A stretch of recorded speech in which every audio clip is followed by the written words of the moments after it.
প্ৰথমে নিখিল বড়ো ছাত্ৰ সন্থা সুদু অসমবাসীক আমি 2020 চনৰ নতুন বছৰৰ কাৰণে সকলোকে নতুন বছৰত যাতে ভালকে থাকিব পাৰে সকলো যাতে ছাত্ৰ ছাত্ৰী ভালকে কিতাপ পঢ়িব পাৰে ইয়াৰ কাৰণে আমি নিখিল বড়ো ছাত্ৰ সন্থা ঈশ্বৰৰ ওচৰত আমি প্ৰাৰ্থনা কৰিলোঁ নিখিল বড়ো ছাত্ৰ সন্থাই 2006 আৰু 2007 চনৰ পৰাই আমি মিছন কোৱালিটি এডুকেশ্যন ঘোষণা কৰি আমি কাম কৰি আহি আছে আজিৰ দিনত নৰেন্দ্ৰ মোদীয়ে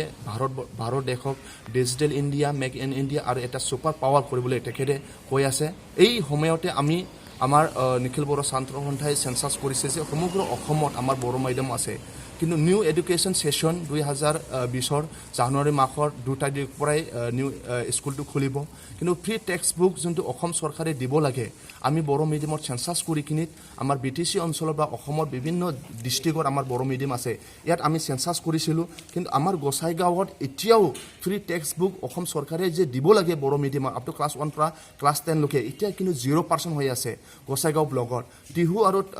বৰ্মা ব্লগত এতিয়াও 0% তাৰ বিটিসি অঞ্চলত আমি কৈছোঁ যদি বড়ো মিডিয়ামৰ টেক্সট বুকটো যদি অন্য মিডিয়ামৰ টেক্সট বুক যিমান আহিছে ইমান যদি নাহে তেতিয়াহ'লে আমি বিটিসি অঞ্চলত কোনো টেক্সট বুকটো আমি ডিষ্ট্ৰিবিউশ্যন কৰিব নিদিম বুলি আমি এতিয়া অলৰেডি আমি ঘোষণা কৰি থৈ দিছোঁ সেইকাৰণে কোকৰাঝাৰ ডিষ্ট্ৰিক্ট বা বাক্সা ডিষ্ট্ৰিক্ট বা ওদালগুৰি ডিষ্ট্ৰিক্টত বা চিৰাং ডিষ্ট্ৰিক্টত এতিয়ালৈকে অন্য মিডিয়ামৰ টেক্সট বুকো তেওঁলোকে এতিয়া বিতৰণ কৰিব পৰা নাই আমাৰ মূল দাবী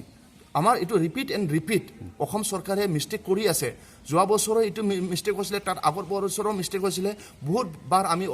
অসমৰ চিফ মিনিষ্টাৰক আমি মেমৰেণ্ডাম দিছোঁ চিফ ছেক্ৰেটাৰীক আমি মেমৰেণ্ডাম দিছোঁ তাৰপিছত আমি সৰ্বশিক্ষা ডাইৰেক্টৰক মেমৰেণ্ডাম দিছোঁ এডুকেশ্যন মিনিষ্টাৰক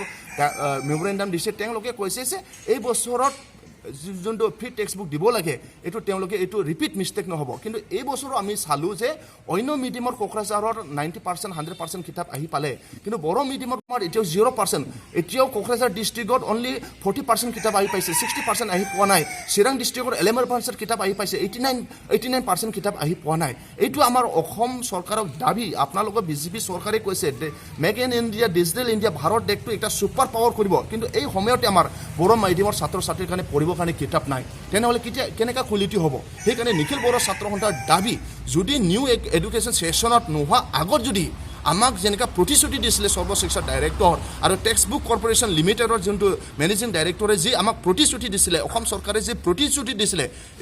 যদি টেক্সট বুকটো আমাক যদি সময়মতে যদি নিদিয়ে তেনেহ'লে আমি অসম চৰকাৰৰ ওপৰত আমি গণতান্ত্ৰিক আন্দোলনটো নিখিল বড়ো ছাত্ৰ সন্থা আন্দোলন কৰিবৰ কাৰণে আমি এতিয়া সাজু হ'লোঁ তাৰপাছত আমি আগত PIL দিছিলোঁ যে আমাক টেক্সট বুকটো টাইম মতে দিব লাগে বুলি অসম চৰকাৰৰ আমি PIL দিছিলোঁ যে ইণ্ডিয়ান কনষ্টিটিউশ্যনত আৰ্টিকল 21A তেওঁলোকে ভাইলেট কৰিছে অসম চৰকাৰে ইয়াৰ ওপৰত আমি হাইকোৰ্টতো আমি এটা PIL দিছোঁ সেইকাৰণে অসম চৰকাৰৰ তাত আমি দাবী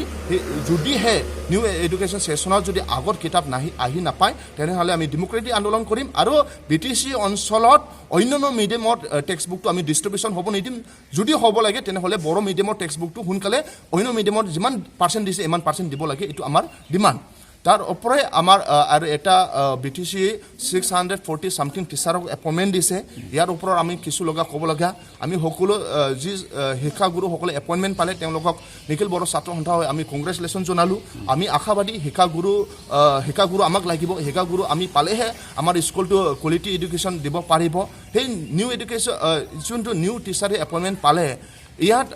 আমাৰ বিটিচিৰ পৰা কিছুমান ভুল কৰিলে যে আমাৰ বাক্সা অঞ্চলত বহুত আমাৰ বড়ো মাধ্যমত যে আমাৰ অন্য যে বড়ো নজানা বড়ো পঢ়িব নোৱাৰা মাষ্টৰক তাই এপইণ্টমেণ্ট দিছে এইকেইটাক সোনকালে ৰিপ্লেচমেণ্ট দিব লাগে আৰু ওদালগুৰিত গোপচা চুপা হাইস্কুলত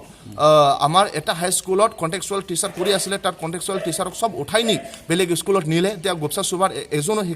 শিক্ষাগুৰু নাই এইটো বিটিসি চৰকাৰে সোনকালে চাই কিনি যাতে এই সমস্যাটো সমাধান কৰিব লাগে বুলি আমি নিখিল বড়ো ছাত্ৰ সন্থাৰ ডিমাণ্ড জনাইছোঁ